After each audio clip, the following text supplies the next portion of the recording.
Le gouvernement a annoncé cette semaine, par la bouche du Premier ministre Manuel Valls, une refonte des minima sociaux, une mesure qui touchera directement aux conditions de vie de millions de personnes.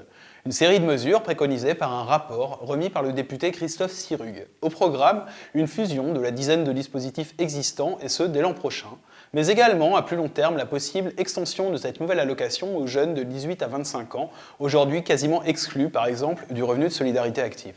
Bien sûr, même si on peut voir un certain opportunisme dans ce genre d'annonce à un an d'une élection présidentielle à haut risque, et alors que le gouvernement est confronté à un fort mouvement de contestation, notamment très implanté dans la jeunesse, on ne peut que se féliciter que les élus prennent en compte les difficultés vécues par les plus jeunes, massivement victimes du chômage et de la précarité. Mais on peut s'interroger sur la pertinence des pistes avancées, notamment celle d'un revenu minimum d'existence fixé à 400 € par mois. Soyons sérieux 5 minutes. Personne aujourd'hui ne peut vivre décemment avec 400 €, somme inférieure au loyer d'un studio dans la plupart des villes.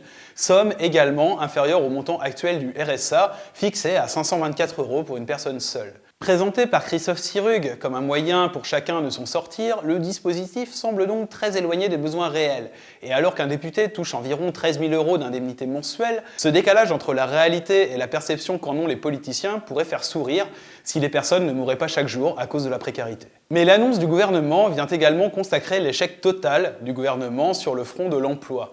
Alors que le pays est plus riche que jamais, le nombre de chômeurs ne cesse en effet d'augmenter. 3 600 000 chômeurs de catégorie A en France au mois d'avril, près de 6 500 000 chômeurs toutes catégories confondues, sans compter toutes les personnes radiées. Alors que le travail disparaît, les citoyens discutent et débattent sur les places publiques des pistes possibles à long terme. Nous pensons par exemple à la question du salaire à vie proposée par l'économiste Bernard Friot. Le problème aujourd'hui du salaire, c'est qu'il est lié à l'emploi pour beaucoup de la population. Et si vous liez le salaire à l'emploi, alors c'est le chantage à l'emploi en permanence. Il ne fait pas vivre 20 000 personnes, Mittal, c'est 20 000 personnes qui le font vivre, d'accord. Et si on lie le salaire à l'emploi, on donne tout le pouvoir aux propriétaires lucratifs. Et c'est pour cela que tout le mouvement syndical au cours du XXe siècle a été pour déconnecter le salaire de l'emploi. C'est nous qui produisons la valeur, c'est pas Arnaud ni Mittal. Mais les politiques, eux, semblent avoir renoncé à trouver des solutions aux problèmes qu'ils ont eux-mêmes créés. Pire, les plus cyniques d'entre eux ne cachent pas leur mépris pour les jeunes, accusés de préférer toucher des aides sociales que de chercher du travail. Pourtant, quelle personne sensée peut sérieusement penser que toucher 400 € par mois et vivre chez ses parents jusqu'à 25 ans constitue pour qui que ce soit un idéal de vie ?